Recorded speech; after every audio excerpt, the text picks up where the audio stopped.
அனைவருக்கும் வணக்கம். தெய்வீக பலன்கள் சேனல் சார்பாக தங்களை அன்புடன் வரவேற்கிறோம். இன்று நம் காணொளியில் காண விரும்புவது தை மாத அமாவாசை என்று செய்ய வேண்டியவை என்ன என்பதை பற்றி இந்த காணொளியில் பார்க்கலாம். வாருங்கள் காணொளிக்கு செல்லலாம். மறக்காமல் ஒரு சப்ஸ்கிரைப் செய்யவும். உத்தராயண காலத்தில் வரும் முதல் அமாவாசை தை அமாவாசையாகும். மகாலய அமாவாசை என்று நமக்கு ஆசி வழங்குவதற்காக பித்ருலோகத்திலிருந்து பூமிக்கு வரும் நம்முடைய முன்னோர்களின் ஆத்மாக்கள் தை அமாவாசை நாளில் மீண்டும் பித்ருலோகத்திற்கு செல்வதாக ஐதீகம் இருக்கிறது.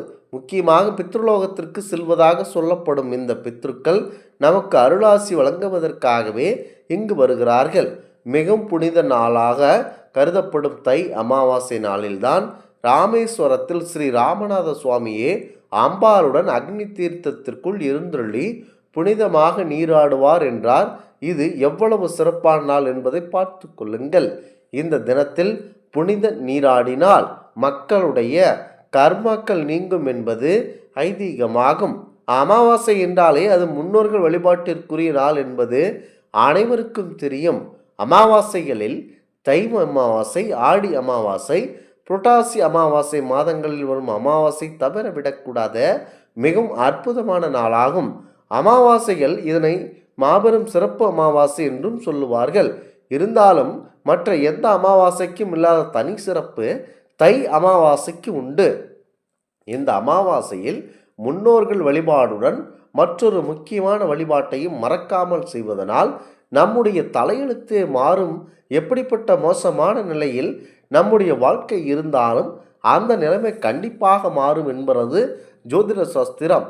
தை அமாவாசை திருநாளில்தான் திருக்கடையூரில் அபிராமி பட்டர் அபிராமி அந்தாதி அருளிய திருநாளாகும்.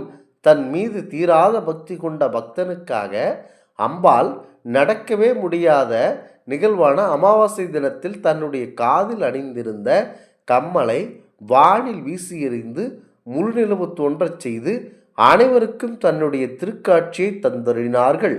அமாவாசை நாளில் முழுநிலவு தோன்றி அபிராமி பட்டர் உயிர் நிலைக்க வாய்ப்பே இல்லை என்ற நிலையில் அதை மாற்றி அம்பிகை அபிராமி பட்டரை காத்தருளிய திருநாள்தான் இந்த தை அமாவாசை. இந்த உற்சவம் இன்னும் திருக்கடையூரில் வெகு விமர்சையாக தை அமாவாசை என்று நடைபெறுகிறது. முக்கியமாக தீராத கஷ்டத்தில் இருப்பவர்கள், நம்முடைய வாழ்க்கை மாறாது என நினைப்பவர்கள், மோட்சமாக இருக்கும் தலையெழுத்து மாற வேண்டும் என்று நினைப்பவர்கள் தை அமாவாசை நாளில் காலையில் பித்ருக்களின் வழிபாட்டை மேற்கொள்ள வேண்டும். மாலை 6 மணிக்கு பிறகு வீட்டில் நெய்விளக்கேற்றி வைத்து அபிராமி அன்னையை மனதார வேண்டிக் கொண்டு அபிராமி அந்தாதியின் 100 சிறப்பு பாடல்களையும் பாடுவது சிறப்பு. 100 பாடல்களையும் பாட முடியாதவர்கள் அபிராமி அந்தாதியில் உள்ள ஒரு சில குறிப்பிட்டுள்ள பாடல்களையும் பாடி வழிபடலாம். முக்கியமாக ததியுரு மத்திர் சுழலும் என் ஆவி என துவங்கும் 7வது பாடல் வந்திருப்பவர் உன்னை வானவர் தானவர் என துவங்கும் 14வது பாடல் சொல்லும் பொருளும் என நடமாடும் என துவங்கும் 28வது பாடல் அன்றே தடுத்து என்னை ஆட்கொண்டா என துவங்கும் 30வது பாடலும், அதாவது உமையும் உமையொரு பாகனும் ஏக உருவில் என துவங்கும் 31வது பாடலும் மாபெரும் சிறப்பு மிக்க. முக்கியமாக இந்த தை அமாவாசை நாட்களில் மறக்காமல் அந்த பரம்பொருள் விஷ்ணு பெருமானையும் பரம்பொருள் சிவா பெருமானையும் முக்கியமாக வேண்டிக்கொண்டு அவரையே அன்று முழுவதும் நினைத்து கொண்டு வழிபட வேண்டும். குறிப்பாக தை அமாவாசை என்பது முன்னோர்கள் வழிபாட்டு, அவர்களின் ஆசிகளை பெற்று பித்ரு தோஷங்களை நீக்கி வாழ்வில் வளம் பெற உதவும் ஒரு முக்கியமான புனித நாள். இந்த தினத்தில் தர்ப்பணம் தானங்கள் செய்து கடல்கள் ஆறுகளில் நீராடி முன்னோர்களுக்கு படையலிட்டு வழிபடுகின்றனர். இது 7 தலைமுறை பாவங்களை போக்கும் என நம்பப்படுகிறது.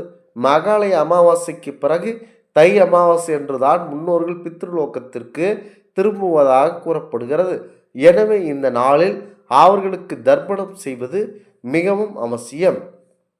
தை அமாவாசையில் முன்னோர்களுக்கு செய்யும் வழிபாடு பித்ருதோஷங்கள், முன்னோர்களுடைய சாபங்கள் ஆகியவற்றிலிருந்து விடுதலை அளித்து முக்கியமாக செயல்களில் உள்ள தடைகள் கண்டிப்பாக நீங்கும்.